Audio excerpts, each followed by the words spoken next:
오늘 3부 예배 나오신 여러분들을 환영합니다. 오늘은 유머를 하나 좀 하려고 합니다.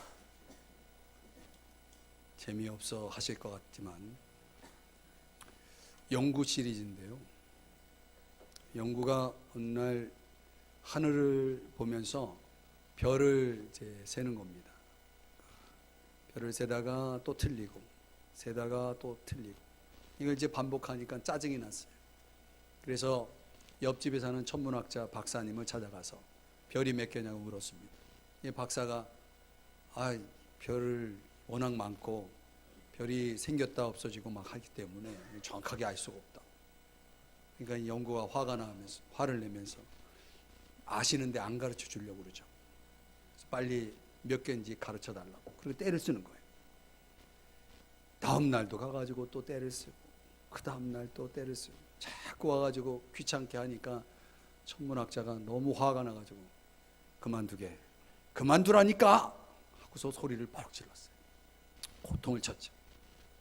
이 박사님이 호통을 치니까 기가 죽어가지고 갈 줄 알았는데 영구가 그냥 환호성을 지르면서 야호 하면서 좋아하면서 나가면서 하는 말이, 드디어 알았어.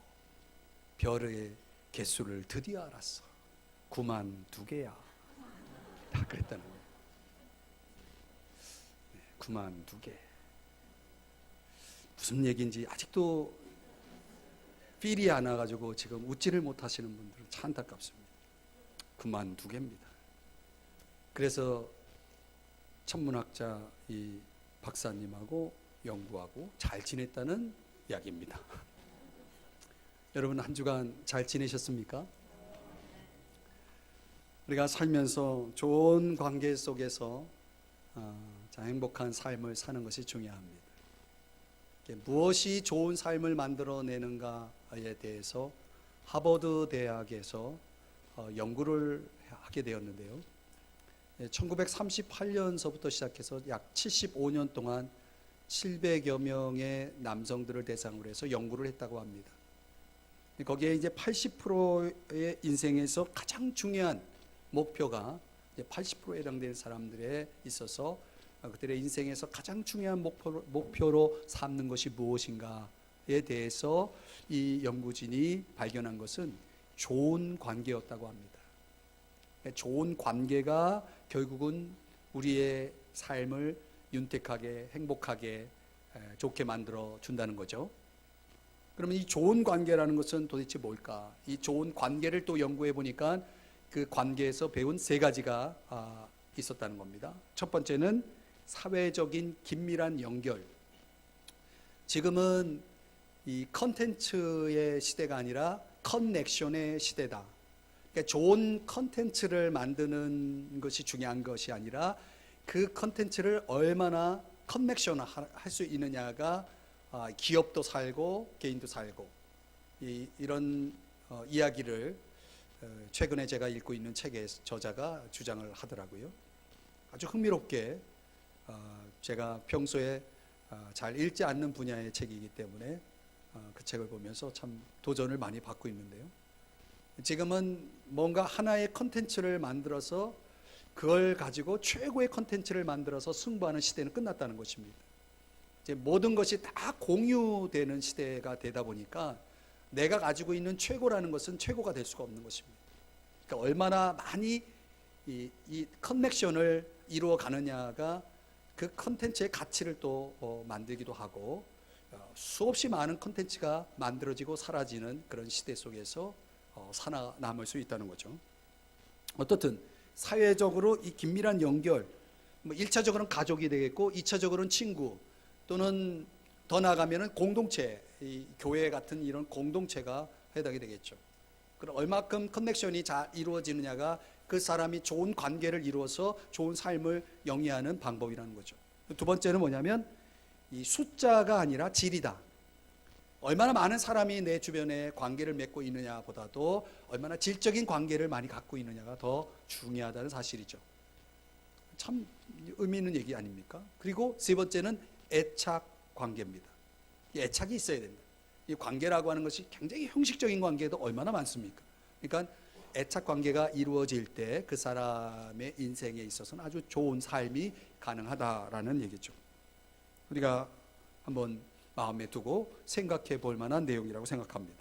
마크 트웨인이라고 하는 사람이 이런 말을 했습니다. 인생은 짧기 때문에 다투고 사과하고 가슴앓이하고 해명할 시간이 없다. 오직 사랑할 시간만 있을 뿐이며 그것은 말하자면 한순간이다. 자, 우리에게 아주 전곡을 찌르는 말 아닙니까? 인생은 뭡니까? 한순간이죠. 그렇게 짧은 한순간을 살아가면서 다투고 또 해명하고 사과하고 가슴앓이하고 이럴 시간이 없다는 거죠. 오직 사랑할 시간만 있다. 이 말은 틀림없는 진리와 같습니다. 그러니까 우리가 이 짧은 인생 속에서 이 한순간 같은 인생 속에서 어떻게 살 것인가라고 하는 것을 깊이 고민해 봐야 합니다. 오늘 성경으로 돌아와서 우리가 예수를 믿으면 하나님께서 우리에게 자유를 주십니다. 우리가 지난주 12절까지 묵상하면서 지난주의 주제는 뭐였죠? 여러분이 기억을 안 하시겠죠? 지난주 주제는 자유를 지키려면입니다.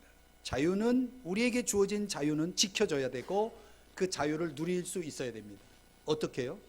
주 예수 그리스도의 은혜만을 의지해야 되고 성령의 능력을 따라야 되고 그리고 우리의 다름질을 열심히 경주해야 합니다. 자, 이것이 지난주의 말씀의 요지였습니다. 오늘의 본문으로 와서 이제 바울은 이 사랑, 우리가 지켜야 하고 우리가 누려야 할 이 사랑, 이 자유가 어디에 적용되어야 하느냐, 말하자면은 자유의 실천, 자유의 적용과 관련된 주제를 다루고 있습니다. 우리가 이 자유를 어디에 사용할 것인지를 선택해야 하는데 이 자유의 사용처가 어디냐면 사랑이라는 것입니다. 사랑. 그래서 오늘 설교 제목은 사랑할 자유입니다. 한번 따라 하십시다. 사랑할 자유. 바울이 오늘 본문을 통해서 강조하고 있는 건 뭐냐면 사랑의 삶을 사는 자유입니다. 우리에게 있어야 할 이 사랑의 자유, 그것은 무엇일까? 오늘 본문에서 세 가지를 함께 생각해 보려고 합니다. 첫 번째는 육체의 기회를 삼지 않는 것이다, 이렇게 말씀합니다. 자, 여러분에게 제가 질문합니다. 자유는 필요한 겁니까? 위험한 것입니까? 프랑스 작가인 알베르 까미 40대 교통사고로 죽었죠. 이 까미가 노벨상을 수상하면서 그 소감문으로 이런 말을 했다고 합니다. 자유는 위험하다. 자유는 사실 위험한 겁니다. 자유는 필요하죠. 그러나 필요하면서 동시에 자유는 위험한 것입니다. 왜 그런가? 우리가 이 자유로워진 사람들이 위험하다라고 느끼는 사람들이 많죠. 그들이 갖고 있는 자유가 우리에겐 위협이 될 수 있는 부분이 많죠. 전쟁하고 싶어 하는 사람들은 우리에게 그들이 전쟁할 자유는 있을지 모르지만 우리에게는 위협적인 거죠. 영광스럽게 시작해서 수치스럽게 끝나는 아주 미성숙한 자유인들이 우리 사회 속에 많이 있습니다. 그들은 자유라 말하지만 그 자유가 나에게 또 우리 공동체에 또 사회 공동체에 국가에 피해를 주는 일들이 많이 있죠. 어떤 사람은 자유가 너무 감당할 수가 없어서, 너무 많고 감당할 수 없어서 틀 속에, 우리 속에 자신을 가두어서 철저하게 그 자유를 거부하며 살아가는 겁에 질린 자유자도 있습니다. 제가 이 자유를 묵상하다가 문득 떠오른 영화가 하나 있는데 그게 쇼생크 탈출이라는 영화 제목입니다. 1994년 작품인데요. 거기 앤디 듀프레인이라는 역을 맡은 팀 로빈스, 그리고 레드 역을 맡은 최근에 좀 스캔들로 인해서 우리 매스컴 통해서 보도된 이 모건 프리먼이라는 흑인이 나오죠. 아마 영화를 보신 분들은 알 겁니다. 근데 이제 제가 기억해내고 싶은 또 생각하고 싶은 그 장면은 뭐냐면 이 종신형을 받고 40년 복역 중에 가석방 승인을 받게 되죠. 이제 가석방 승인을 받고 그가 어디를 가냐면 브룩스라고 하는, 먼저 그 석방된 그 브룩스라고 하는 그 동료를 찾아갑니다. 그가 있었던 곳을, 그가 묵었던 집, 그가 일했던 마트, 이런 데 가가지고 이제 적응하는 문제인데, 이 브룩스는 결국 적응을 못하고 자유가 주어졌지만 자유를 누리지 못하고 자살하고 끝남죠. 근데 그 브룩스가 갔던 그 과정을 가면서 이 레드도 역시 동일하게 그런 브룩스가 갔던 길을 가고 싶어하는 충동을 느끼게 됩니다. 그러나 이 듀프레인과 약속이 있어서 결국은 그 자살 이런 것을 거부하고 이겨내죠.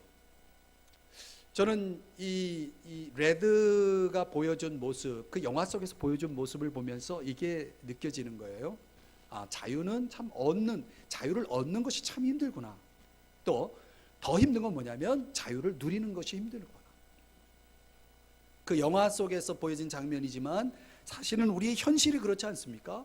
자유 얻는 것도, 자유를 누리는 것도 얼마나 힘듭니까? 자, 오늘 본문 13절에 와보면, 형제들아 너희가 자유를 위하여 부르심을 입었으나, 자, 자유가 주어졌어요. 그 다음 그러나, 이 그러나가 있습니다. 우리에게 주어진 자유를 가지고 육체의 기회를 삼지 말고, 이렇게 말씀하고 있습니다. 자, 저를 보셔야 됩니다. 이 단어의 해석이 필요하기 때문에, 여기 육체라고 하는 단어는 우리가 일반적으로 사람들이 우리 이 몸을 가리키는구나 라고 하겠지만은 그렇지 않습니다. 이 육체, 여기서 말하는 이 육체라는 단어는 사르크스라는 단어를 쓰는데, 이 사르크스가 뭐냐면 우리 안에 있는 타락한 본성을 얘기합니다. 우리 인간 내면 속에는 타락한 성품, 타락한 본성이 있다는 것입니다. 그러니까 뒤틀린 자아라고도 표현합니다. 그러니까 우리 자아가 건강하게 기능할 수 없도록 이미 망가져 있는 상태죠. 자, 그럴 때 이 육체가 뭐를 얻게 되냐면 기회를 얻는 것입니다. 이 기회는 군사 용어인데요, 뭐냐면 군대가 어떤 공격을 시작하기 위한 지점을 가리킬 때 기회라는 단어를 쓴다는 거예요. 그러니까 우리 이 육체는, 우리 안에 있는 이 타락한 인간의 본성은 누구를 언제 공격할지를 항상 노리고 있는, 그 기회를 엿보고 있는 상태라는 거예요. 그러니까 이 육체의 기회가 사람들에게 다 있는데, 이거를 자유가 이 육체의 기회를 활용하기 시작하면은 그 인간의 삶이라고 하는 것은 무기가 되어지는 거죠. 그래서 우리가 종종 사람으로서는 할 수 없는 일들을 우리 사회 속에서 볼 때 충격을 받죠. 사람이 해서는 안 되는 일들. 이게 뭐냐면 육체의 기회가 발동이 된 것입니다. 자유라고 하는 것은 내 죄악된 성품이 사용되어서는 안 되는 것이죠. 쉽게 말하면 자유라고 하는 것은 죄를 지어도 좋다는 그런 면죄부가 아닙니다. 그렇죠? 자기만을 위한 기회를 삼으라는 것이 아니라는 거죠. 여러분, 내가 하고 싶은 게 자유입니까? 그 사람에겐 자유일지 모르지만 그 하고 싶은 것이 다른 사람에게 어떤 영향을 주는가에 대해서 생각지 않는 그런 자유, 굉장히 위험한 자유죠. 우리가 이런 자유를 자유라고 말하는 것은 이건 도덕적으로 윤리적으로 맞지 않습니다. 여러분이 혹시 들어보셨는지 모르겠지만 지미 페니라고 하는 사람이 있습니다. 이 페니 백화점, 미국 전역에서 볼 수 있는 페니 백화점의 창업주인데요, 이 지미 페니가 어렸을 때 식품점에서 일을 한 적이 있다고 합니다.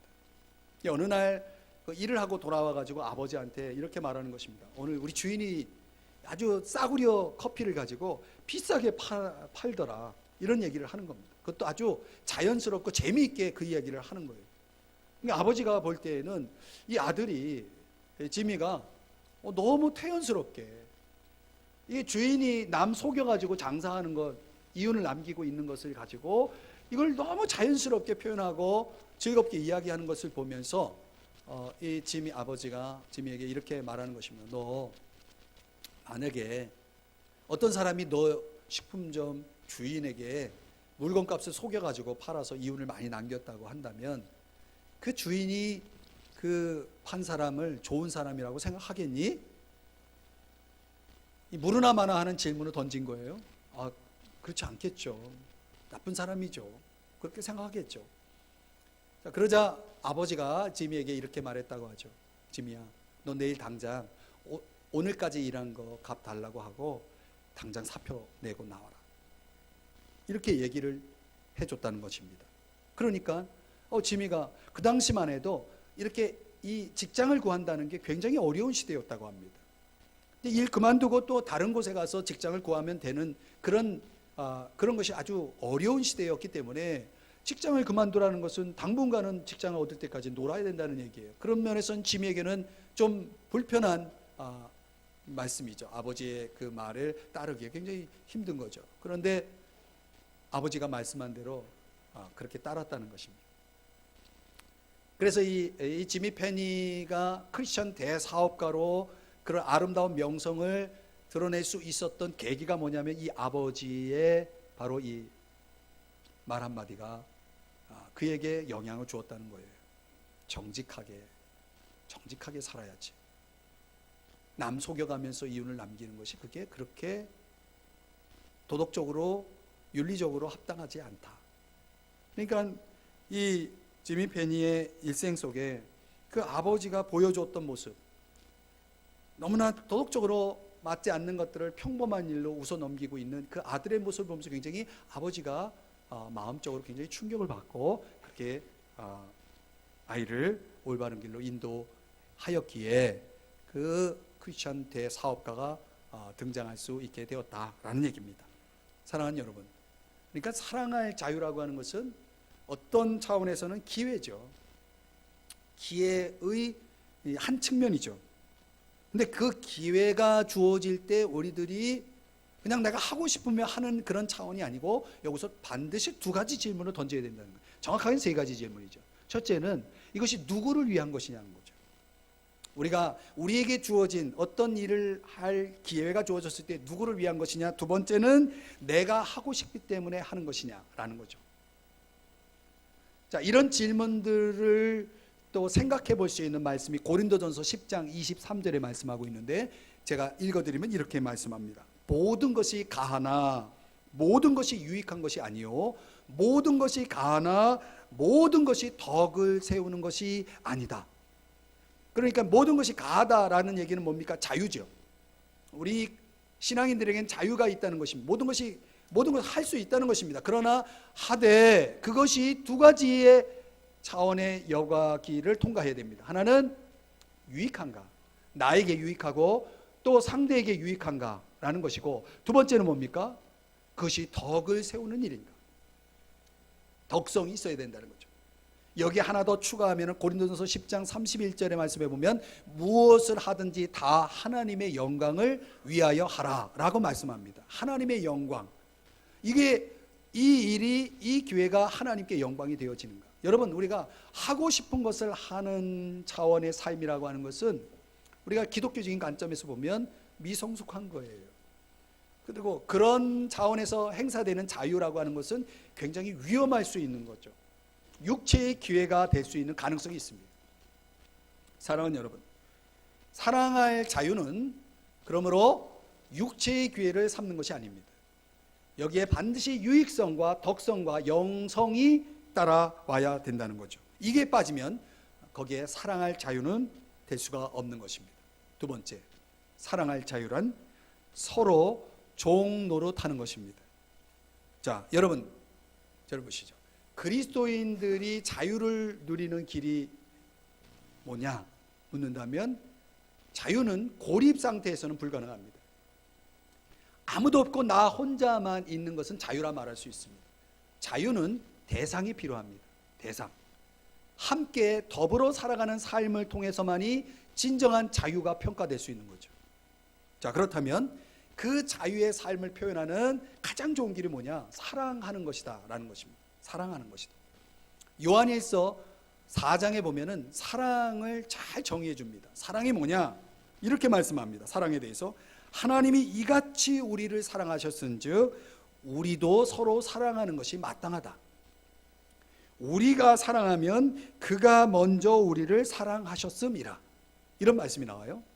그러니까 여기서 말하는 사랑의 정의는 뭐냐면 하나님이 우리를 대하시는 방식이라는 거예요. 하나님이 우리를 대하시는 방식이 뭐예요? 사랑이에요. 또 우리가 그분과의 관계 속에서 반응하는 것도 사랑이에요. 우리가 사랑으로 반응하는 것입니다. 여러분, 옆 사람을 한번 보실까요? 옆 사람이 누굽니까? 여러분, 누구로 보입니까? 사람으로 보입니까? 제가 이렇게 질문하면 여러분 무슨 소린가 그러겠죠. 여러분, 우리가 여러분 옆에 있는 분이 하나님 앞에서는 하나님의 자녀입니다. 굉장히 중요한 얘기를 하는 거예요. 그 사람이 누구냐면 하나님의 자녀라는 거예요. 어떤 자녀예요? 하나님이 너무너무 사랑하는 자녀예요. 한번 손을 꼭 잡으시고, 남이고 이성이면, 제가 말하는 남은 가족관계를 떠난 분입니다. 이성이면 손잡지 말고 그냥 보시면서, 당신은 하나님이 너무너무 사랑하는 자녀입니다. 이렇게 한번 축복을 해주시기 바랍니다.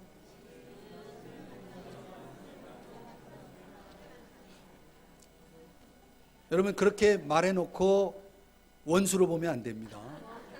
하나님이 너무너무 사랑하는 자녀라는 거예요. 근데 우리끼리는 뭐냐면, 우리끼리는 그렇다면 하나님의 자녀라면 우리끼리는 뭐야? 형제 자매라는 거죠. 형제 자매. 그래서 윌리엄 노는 이런 말을 했습니다. 모든 사람이 하나님의 사랑의 위대한 대상이다. 모든 사람은 하나님의 그 사랑의 위대한 대상이다. 그러므로 모든 사람이 당신의 사랑이 되게 하라. 그러니까 모든 사람이 사랑의 대상이 되어야 한다는 것입니다. 모든 사람이 나의 방해물이 아니고 나를 위협하고 나를 모욕하는 대상이 아니라는 거죠. 그러니까 우리가 하나님과의 관계 속에서 사람들을 바라볼 때 우리가 사랑할 자유를 행사할 수 있는 것이죠.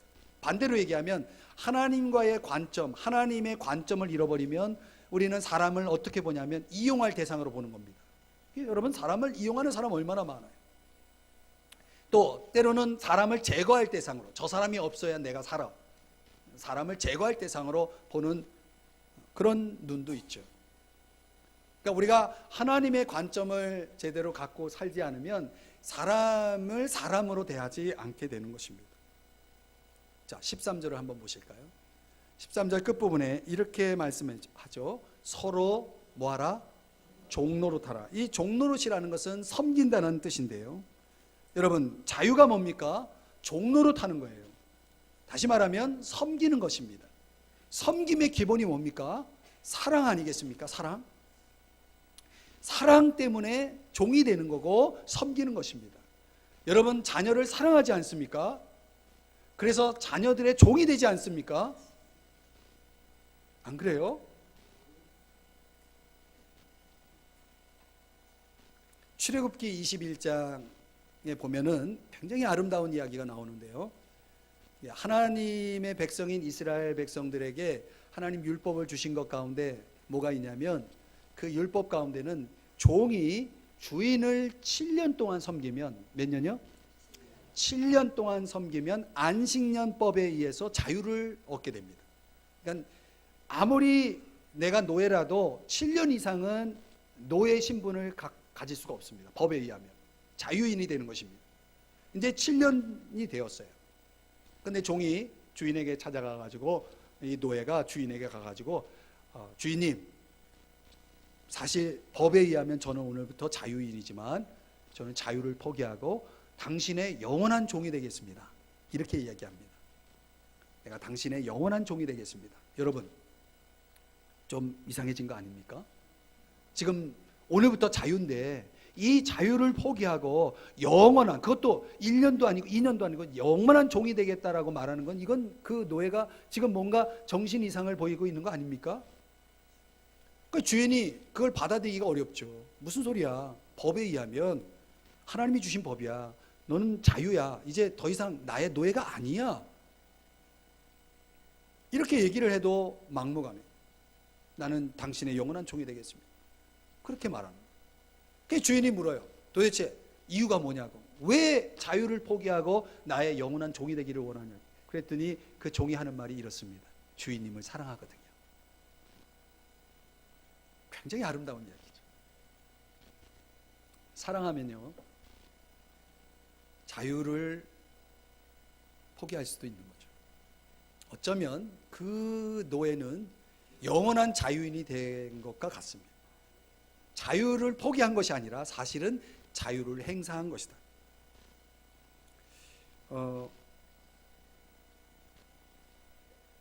어떤 분이 6.25 전쟁에서 이제 한쪽 눈을 잃고, 눈을 하나 잃었고, 그리고 팔다리에 그 장애를 입어서 장애 2급으로 국가유공자가 되었다고 합니다.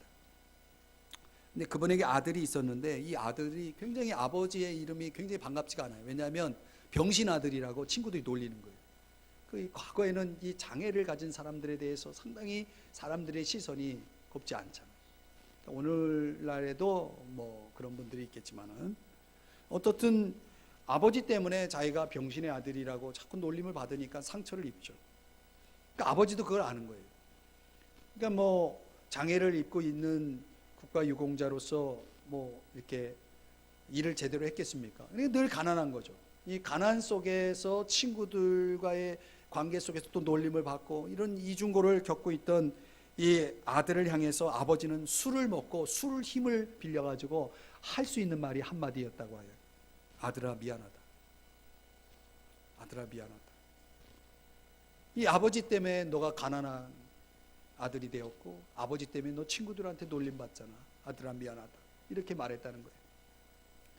근데 이 아이가 이제 중학생이 되었는데 이 중학교 때 축농증을 아주 심하게 앓았다는 거예요. 이 축농증을 치료받기 위해서 병원을 갔는데 병원에 가서 이제 국가유공자에게 주는 의료복지 카드를 이 병원에 내밀었더니 간호사들의 반응이 아주 싸늘해지면서 다른 병원에 가보라. 우리 치료할 수 없다. 그렇게 쫓아냈다는 거예요. 그러니까 그 병원에서 문전박대를 당하고 다른 병원을 갔는데 또 그 병원도 그러는 거예요.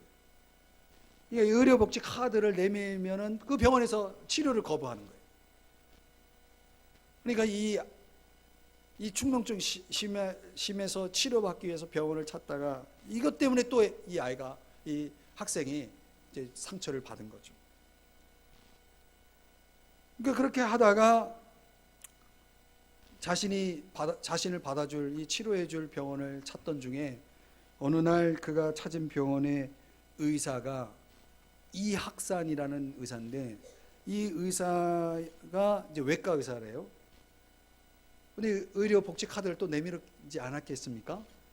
그러면 이제 또 싸늘한 반응이 나오고 문전 막대를 할 줄 알았는데 이 의사가 글쎄 그 카드를 보고더니 이렇게 말했다는 거예요. 아버지가 자랑스럽겠구나. 이렇게 이야기를 해주었다는 겁니다. 아버지가 자랑스럽겠구나. 그러면서 진료비도 받지 않고 치료를 해주고 보내면서 그 마음을 담아서 이렇게 격려했다는 거예요. 열심히 공부해가지고 꼭 훌륭한 사람 되라. 훌륭한 의사죠. 이 학산이라는 외과 의사의 한마디가 이 어린 이 학생의 삶을 완전히 바꾸게 되었다는 것입니다. 자기도 의사가 돼서 나 같은 가난한 사람 잘 도와줘야 되겠다. 아픈 사람 치료해줘야 되겠다. 그래서 이 사람이 나중에 의사가 돼가지고 그의 삶의 대원칙으로 삼은 것이 뭐냐면 환자는 돈 낸 만큼이 아니라 아픈 만큼 치료받아야 된다. 세상에 이런 훌륭한 의사가 어디 있겠습니까? 이분이 이국종이라는 분입니다. 최근에 북한에서 내려온 분을 치료하신 분이죠. 이국종.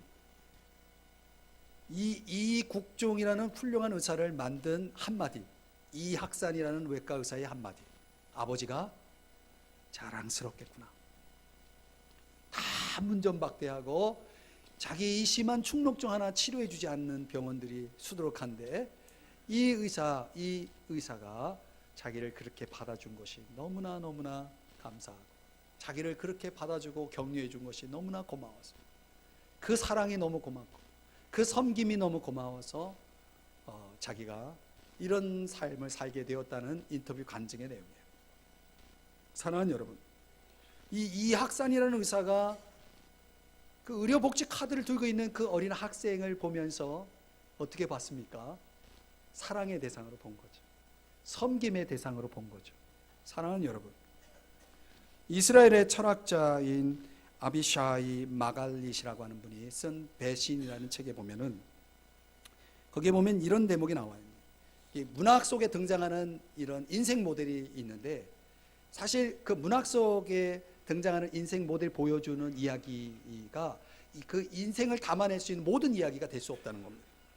그러니까 우리 인생에는 전체 줄거리가 있는데 그 전체 줄거리에 기록되지 않은 좋은 것들이 많이 있다는 거죠. 예를 들어서 제가 커피를 한 잔 마실 때 그 커피 한 잔을 마셨다는 그 이야기는 그걸로 끝나지 않는다는 거죠. 그 한 잔 마실 때에 제가 그 일상 속에서 경험한 그런 기억은 오래 남지 않지만 그 순간순간의 그 경험들이 나에게 있다는 거죠. 그래서 어떤 사람의 인생을 평가할 때 그 사람이 커피 몇 잔을 마셨느냐로 평가할 수 없다는 거예요. 사랑하는 여러분, 그러니까 우리 인생 이야기에는 누구도 모방할 수 없는, 누구도 흉내낼 수 없는 독특성이 있다는 거죠. 사랑하는 여러분, 그러니 우리가 사람을 평가할 수 있나요?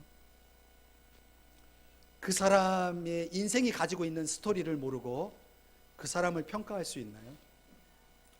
그 사람의 인생을 놓고 우리가 평가할 수 있다라면 그거는 거짓말이죠. 사랑하는 여러분, 우리가 더욱이 하나님의 관점 속에서 들여다볼 때 사람은 얼마나 존귀한지 모릅니다. 사랑할 자유가 결국은 사람을 하나님의 관점으로 볼 때 가능하다는 것을 말씀드리고 싶어요. 마가복음 10장에 보면 예수님께서 인자가 온 것은, 즉 예수님이 오신 것은 섬김을 받으려 함이 아니라 도리어 섬기러 왔다라고 말씀하셨습니다. 예수님은 우리를 보실 때 어떤 대상으로 보시냐면 섬김을 받아야 될 대상이 아니라 섬겨야 될 대상으로 봤다는 거죠. 요한일서 5장 1절에 보면 현대인의 성경의 번역본에 의하면 예수님을 믿는 사람들, 하나님 아버지를 사랑하는 사람들은 하나님이 사랑하는 자녀들, 하나님의 자녀들을 사랑한다라고 말씀하고 있어요. 그러니까 여러분, 예수 믿는 우리도 서로를 바라볼 때 사랑과 섬김의 대상으로 볼 수 있어야 마땅하다는 것입니다. 사랑하는 여러분, 자랑할 자유에는 그래서 서로를 향한 종노릇함이 있어야 된다는 거죠. 섬김이 있을 때 거기에 사랑할 자유가 존재한다. 그것이 빠지면 사랑할 자유는 불가능하다는 것입니다. 기억하십시오. 종노릇함이 있어야 됩니다. 마지막 세 번째는 사랑할 자유는 피차 멸망하지 않는 것입니다. 여러분, 사랑할 자유는 나만 살자는 것이 아니고 함께 사는 것입니다. 14절 말씀 볼까요? 내 이웃 사랑하기를 어떻게 하라고요? 내 자신같이 하라. 이건 무슨 말입니까? 여러분, 이웃, 남을 사랑한다는 건 누구를 사랑하는 겁니까? 네, 자기 자신을 사랑하는 거죠. 여러분, 우리가 남을 사랑할 수 있다는 것은 우리에게도 유익합니다. 그리고 남을 사랑한다는 것은 로마서 14장에 의하면 율법의 완성이기도 합니다. 우리에게 율법을 다 이루는 것이에요. 내가 누군가를 사랑할 수 있다면 하나님이 우리에게 주신 모든 계명을 다 이루는 것과 같다라고 말씀합니다. 누군가를 사랑할 때 그를 내가 거짓말하고 위협하고 나쁜 짓하고 할 수 없죠. 그럴 수 없는 것입니다. 15절 볼까요? 만일 서로 물고 먹으면 피차 멸망할까 조심하라.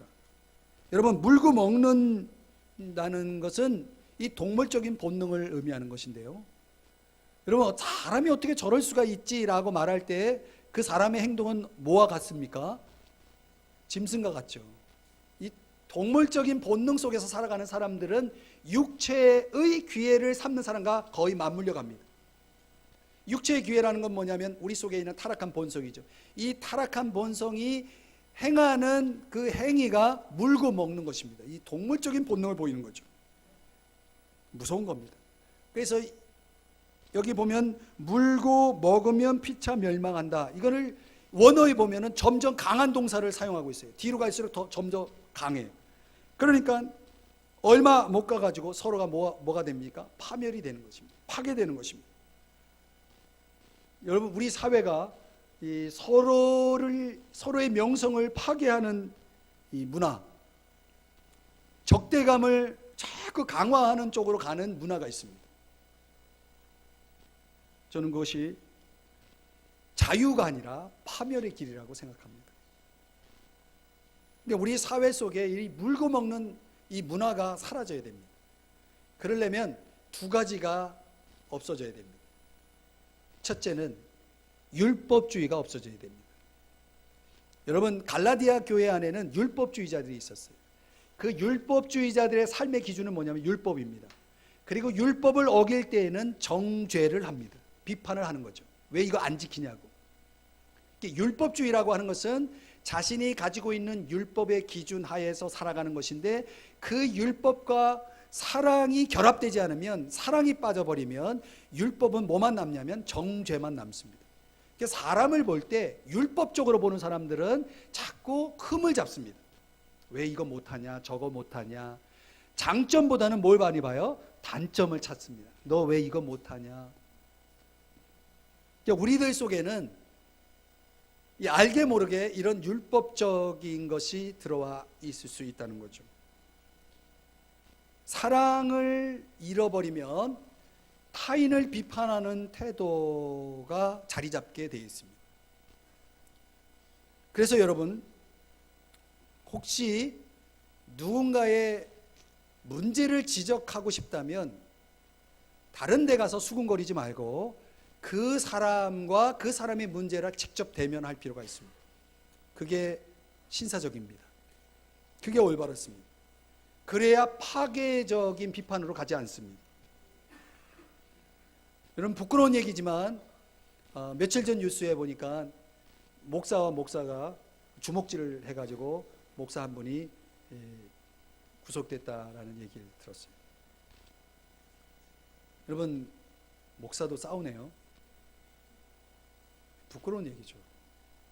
있을 수 없는 얘기죠. 물론 이유가 있겠죠. 싸울 만한 이유가 있었겠지만, 그런 싸움 있는 교회에서 말씀을 듣는 성도들은 가슴이 얼마나 아플까요?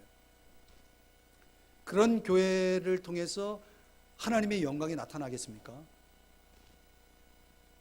그런 교회에서 구원의 역사가 나타나겠습니까? 물론 한 교회의 이야기지만 우리들의 삶 속에 내가 하나님의 자녀고 우리가 하나님의 자녀라고 했을 때 서로 돕고 치유하는 교회가 돼야지, 서로 파괴하고 해치고 공격하는 그런 교회가 좋겠습니까? 그럴 수 없는 거죠. 이 바울이 지금 이야기를 하는 겁니다. 지금 갈라디아 교회가 서로 물고 뜯는 지금 작업을 지금 하고 있는 겁니다. 이런 하나님이 보실 때는 기가 막힌 일이에요. 여러분의 자녀들이 막 서로 물고 뜯고 싸우고 그래 봐요. 여러분, 부모의 입장이 어떻습니까? 여러분, 그런데 아셔야 될 것은 로마서 2장 1절에 보면 남을 판단하는 사람들이 알아야 될 것은 그 판단하는 것으로 자기 자신을 정죄한다는 거예요. 왜? 같은 일을 행하거든요. 그러니까 적어도 정죄하려 한다면 자기 자신이 철저하게 완벽해야 됩니다. 내가 완벽할 수 없다면 남을 정죄할 수 없는 겁니다. 예수님도 그랬잖아요. 너희 중에 죄 없는 자가 돌로 쳐라. 그러니까 우리가 살아가면서 우리 자신이 완벽할 수 없다면 율법적인 역할을 조심해야 됩니다. 남을 정죄하는 것, 그거 정죄감 키우지 말아야 됩니다. 그러니까 우리가 자꾸 뭡니까? 좋은 것들을 보려고 노력하고 좋은 점들을 자꾸 격려해주고 하는 부분들이 필요하다는 거죠. 이게 첫 번째, 물고 먹는 문화가 사라지려면 율법적인 것이 사라져야 되고, 두 번째는 세속적인 것이 사라져야 됩니다. 세속적이라는 것은 세상을 사랑한다는 거예요. 요한일서 2장 15절에 보면 세상을 사랑하지 말래요. 여러분, 세상을 사랑하면 인간이 비인간화됩니다. 인간이 인간으로 보이지 않는다는 거죠. 사사시대가 있었는데 사사기 21장 25절에 보면 각기 자기의 소견에 옳은 대로 행하는 시대였습니다. 그러니까 자기가 옳다라고 생각하면서 사는 거예요. 여러분, 다 자기가 옳다라고 한다면 누가 옳은 겁니까? 옳은 게 없는 겁니다, 사실. 그건 윤리적으로 그렇게 우리가 생각해 보면 답이 나오죠. 다 옳을 수는 없는 거예요. 근데 모두가 옳다라고 한다면 그때는 내가 옳으니까 내 자유가 마땅하다라고 생각한다면, 여러분, 서로 각자의 자유를 주장한다면 물고 먹는 시대가 도래하게 되는 거죠. 혹시 여러분 어떻게 생각하는지 조심스러운 예를 들면, 간통죄가 없어졌잖아요. 왜 없어졌습니까? 뭐 때문에 없어졌는지 아십니까? 전 법에 대해서 잘 모르지만 좀 알아보니까 결국 거기에 인간의 자유가 작용이 되더라고요. 이 부부의 친밀함은 이 성적인 것에 꼭 연결되지 않을 수 있다. 그러니까 이 부부의 친밀함과 성적인 자유는 분리되어야 한다라고 하는 것이 이 법이 이렇게 되어진, 간통죄가 없어진 그 배경 속에 있다는 거예요. 그것이 맞다면, 그래서 이 성적인 자유를 누릴 수 있다라고 하는 그 자유를 더 앞세워서 법이 만들어졌을 때 더 우리 사회가 건강해졌나요? 여러분 아십니까? 우리 문화 속에 음행이 얼마나 많이 일어나고 있는지. 뭡니까? 성적인 자유가 사람을 순기능적으로 만들어서 그런 자율적인, 정말 올바른 자유 행사가 아니라 우리의 그 타락한 본성 육체와 만나서, 동물적인 본능과 만나서 그 법이 얼마나 많은 죄악을 낳고 있는지 여러분 아셔야 됩니다. 인권이요? 예, 좋죠. 필요하죠. 그러나 인권이 자유를 가진다고 했을 때는 적어도 그 자유는 적절한 통제가 주어지지 않으면 인간의 그 타락한 본성은 가만히 있지를 않아요.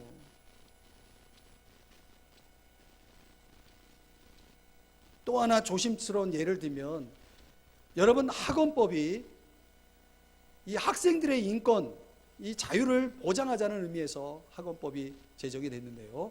좋아요. 저도 선생님한테 억울하게 맞은 적이 있어가지고 그때 상처가 아직도 남아있어요. 그래도 선생님은 뭡니까? 하늘이었어요. 객소리 못하고 선생님을 하늘처럼 생각하고 존경했어요. 억울한 일 당했다고 제 인생이 망가지지 않았어요. 어떻게 학생이 선생님을 때릴 수가 있습니까? 그게 자유입니까? 그게 인권이어야 됩니까? 그러니까 우리 사회가 이루어가고자 하는 아주 궁극적인 골은 정말 정의가 살아있고 사람들의 인권이 보장되는 올바른 사회를 향해서 가려고 하지만, 그 법을 지켜내야 될 사람의 존재라고 하는 것은 성경적으로 볼 때 그런 법을 올바로 지켜나갈 수 있는 능력이 없기 때문에 그 법이 어떻게 되는 겁니까? 악용되고 있다는 거죠. 그러니까 법을 만드는 사람이 법만 만들면 안 되고 사람의 존재를 연구를 해야 돼요. 인간이 어떤 존재인지를 연구를 해야 된다는 거예요. 제가 이 목회적인 관점에서, 신학적인 관점에서만 지금 이야기를 하지만 여전히 뜨거운 논쟁거리가 되고 있죠. 사랑하는 여러분, 말씀드리고 싶은 것은 정말 자유는 사람을 갈라서게 하지 않고 사람을 파괴하지 않는다는 거죠.